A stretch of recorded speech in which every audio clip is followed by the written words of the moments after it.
Salute, what's poppin', gang? I ain't even gonna hold y'all. What we gonna be doing today? But before we get into all that, welcome back to Gen X Media. What's good with y'all? You know what I mean? Where y'all been? Where I been? I've been here. Where y'all been? But anyway, let's get right to it. Today, what we gonna be doing is I'm gonna be sharing with y'all, telling y'all one of my favorite hip hop songs of all time.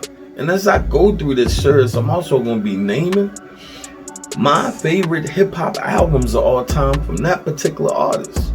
This first artist is none other than Tupac Shakur. Now, this particular song that we about to talk about today is Pain. It was on the Above the Rim soundtrack. For those of us who had the CD, we didn't have the pleasure of getting this song on the CD.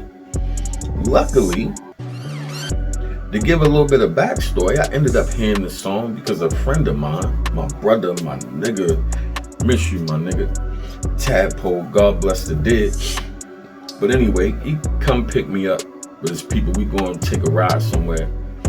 And they listening to Above the Rim soundtrack in the car. But the tape, at that point in time, my mind somewhere else. My mind on the destination that we going to. You know, that joint come on.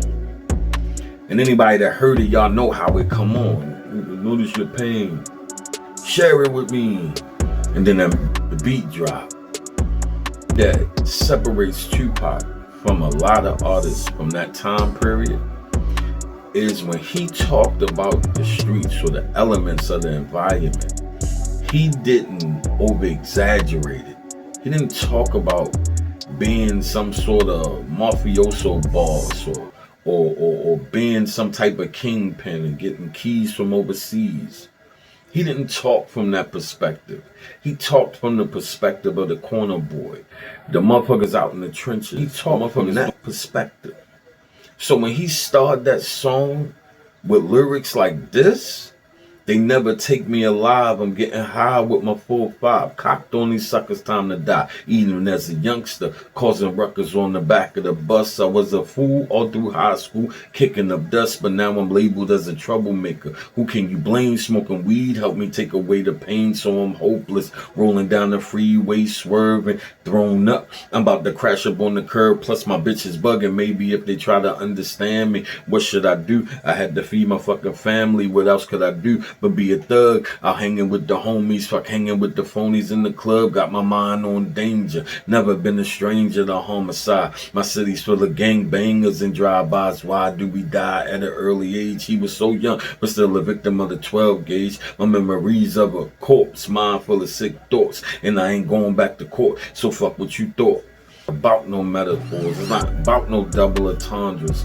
It was purely about connecting with the listener.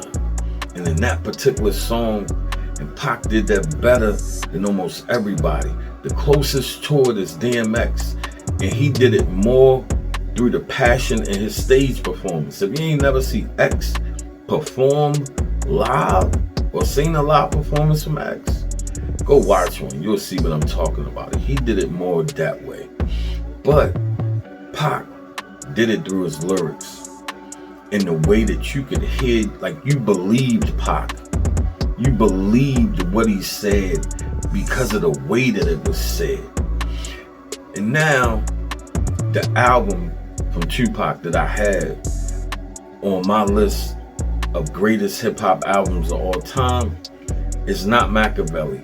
It's not All Eyes on Me. It is Me Against the World. Me Against the World is the epitome of what Tupac Shakur was. It is a complete body of work. It has something on that for everybody. It has something on that for the hip hop heads. It has something on that for the motherfuckers who party. It has something on that for something on that for everybody. And Dear Mama was on that. And Dear Mama is one of those songs that's played around Mother's Day, even though such and such mother might not be a crackhead. The emphasis of it is talking about the love one has for that mama. And it's the first hip hop song of that. You know what I mean? Like, think about this, people. We have reached a point that it is hip hop songs that's played around a certain time. It's like, you know, when it's Christmas time when you hear the Temptations come on, right? So Sweet Sadie and songs like that, that's in the vein of that was R&B songs that was traditionally played around those holidays. Now you can put Dear Mama in that conversation. Like on Halloween, you know you're gonna hear Mom playing Trick song. You know what I mean? You know in the summertime when the cookouts come out and shit, you gonna hear Will Smith. You know what I mean? Like it's certain shit that you know. But anyway, this was the first one. We be back next time, and trust me, y'all still gonna get part 3 of the Diddy shit. Like, it's a lot of shit coming. Y'all just be patient. I'll catch y'all next time. Y'all let me know down in the comments what's your favorite Tupac song and what album of Tupac Shakur is one of your favorite albums that you would put on your greatest hip-hop albums of all time. And by the time we get to the end of this, we might be able to reach a medium. We might got some of the same albums. Might be a couple of different songs, but we might got some of the same joints. I'll catch y'all next time. Be easy.